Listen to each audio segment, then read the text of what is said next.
However, I do have a letter that has been requested that it be read into the minutes, and it is with regard to Crumb Rubber Fields. Dear Chairman and members, I'm sending this letter with a request that it be read into the minutes of the upcoming Board of Education meeting. I respect the time and efforts that the committee has dedicated to our middle school project. There are many decisions to be made on many committees, and not all of them easy. I am not a stranger to making decisions that will impact the lives and health of our residents. On Planning and Zoning Commission, I led opposition to the development of a recycling center on Sackett Point Road in 2013. The heavy increase in truck traffic would have contributed to already high levels of pollution and exacerbate respiratory and asthma issues. And the recycling of debris and the possible health effects on our residents, especially children, was paramount in our decision, since included in the original recycling proposal were the chemicals benzene and toluene as byproducts. Is that how that's pronounced? Toluene? We also look to the future, confirming that if approved, this facility could likely override our local commissions and add electronics and other materials to be recycled. Our board chose to vote no to not allow harmful pollution and chemicals into our town, to not risk our residents' health for the sake of this type of economic development. We supported, as a town, the removal of tires from the tire pond on State Street because of the chemical pollution into the wetlands and Quinnipiac River. The chemicals in tires included benzene and toluene. There is a Quinnipiac Valley Health District report, one not presented publicly, that outlines concerns with drainage and runoff from Crumb Rubber Fields into the Quinnipiac and ultimately the Sound. Runoff includes benzene and toluene. I could provide the report.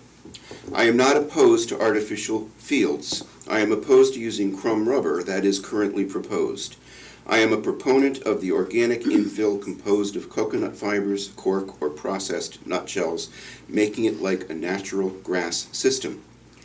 Cork provides good cushioning and absorbs humidity. In short, it does not contain known carcinogens and will not increase the risk of cancer. You have looked to the future in planning for artificial fields. I am asking that your committee look further to the future and acknowledge that crumb rubber may present a health as well as a legal issue. I understand that there is not yet a definitive report on the cancer risk of crumb rubber fields, though there are several being undertaken. But there should be a definitive no to the purposeful introduction of materials that contain known carcinogens to school playing fields. Definitively, crumb rubber contains benzene and toluene. Both are known and confirmed carcinogens. There are certainly questions and concerns enough for other Connecticut towns to opt for other materials. And there are already attorneys who are looking at crumb rubber lawsuits. See attached. As some of you might also know, my son Jack died at age 10 of ALL, acute lymphomatic leukemia. He was born healthy and diagnosed just before age 3. His leukemia returned a month before his 10th birthday. As I stated at the May Board of Selectmen meeting, the cause of his leukemia is unknown. As per the American Cancer Society's studies have suggested that some childhood leukemia may be caused by a combination of genetic and environmental factors. Certainly genes normally control how our bodies break down and get rid of harmful chemicals, and children have different versions of these genes that make them less effective.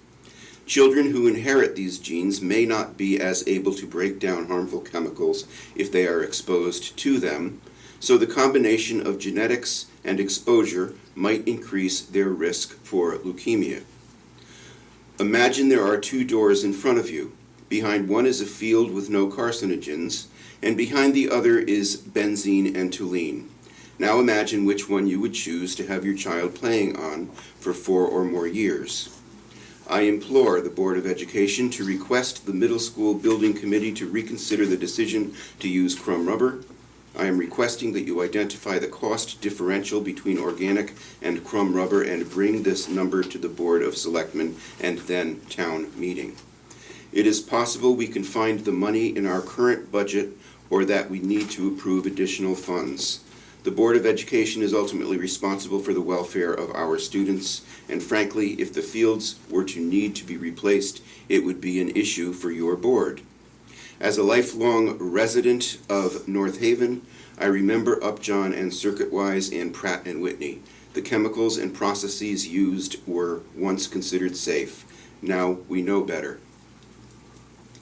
As one who has dedicated much of my time to local civic and government, I have confidence both in your committee and our town to do the right thing. Thank you for your time. Sincerely, Teresa Ranciato. Is that Vale? Veely, I'm sorry.